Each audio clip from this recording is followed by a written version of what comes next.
Hi everyone, I am here with tonight's Christmas story. Our event calendar for today says December 5th. Cut open paper bags and decorate the insides with markers, crowns, glitter. Voila! Wrapping paper, not just for kids. So I guess we got a little tip today. Alright, let's see what our Christmas story is. This Christmas story tonight is called My Great Great Dane by Sally Stratzo. And here's a picture of her and her Great Dane.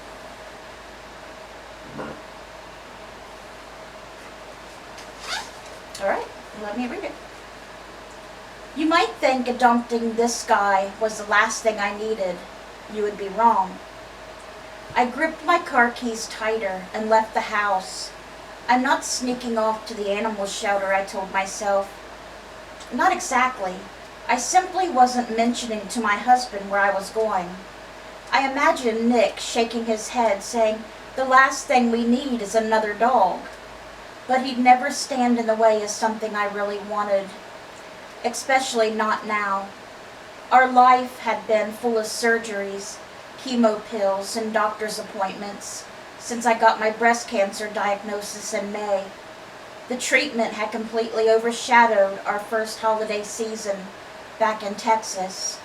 I was almost relieved that Christmas was 2 days past.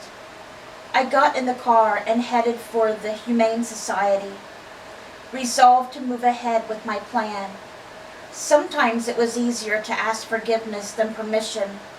Besides, Nick was a pushover when it came to animals who needed homes, and I knew their loneliness because I had my own, even with our 2 rescued chihuahuas running around at my feet.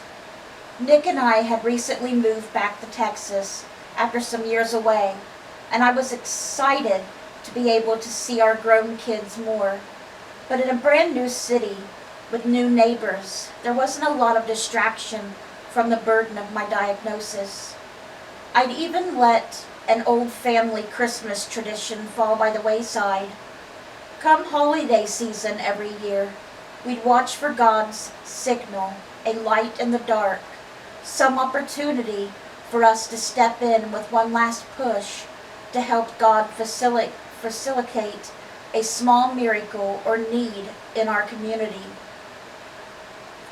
When our kids were little, they kept their eyes open wide to possibilities every December, hoping to be the first one to spot the signal, pay for another family's pizza order, hand a scarf to someone living on the streets, help a senior with her grocery cart. God's signals were always unmistakable. This past Christmas, he hadn't sent signals to me of any kind. In fact, he was silent when I prayed for relief from my insomnia, or to ease Nick's worries over my health, or to shake me out of my funk when I got to feeling sorry for myself. I needed a friend who understood. The Chihuahuas had each other, and I didn't want to overburden my family with the stresses of my illness. It had been a long road. Christmas came and went. I spent the next day scouring the Humane Society website. I scrolled through pictures of Labrador retrievers, poodles, puppies, and the words Great Dane stopped me cold.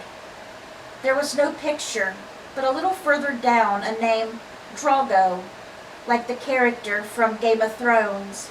I had watched every episode, and the breed brought back happy memories of the huge Irish wolfhounds we'd raised when the kids were young. It wasn't like me to keep anything from Nick, but here I was. I pulled into the parking lot at the shelter and marched in before I lost my nerve. I'm here to see Drago, I said, and was led to a kennel in the back. Oh my goodness, Drago was big, all right.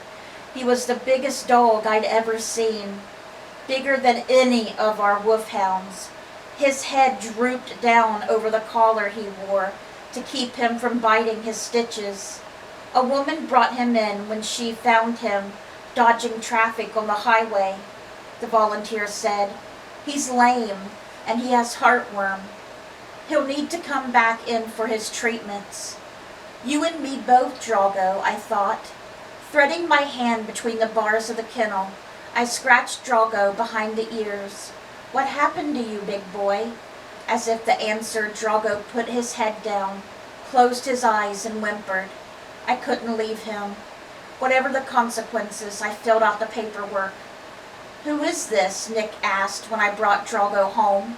Our chihuahuas yipped around Drago's paws. Meet Drago, I said, our new Great Dane. I couldn't resist. Nick held up his hand to quiet my apology.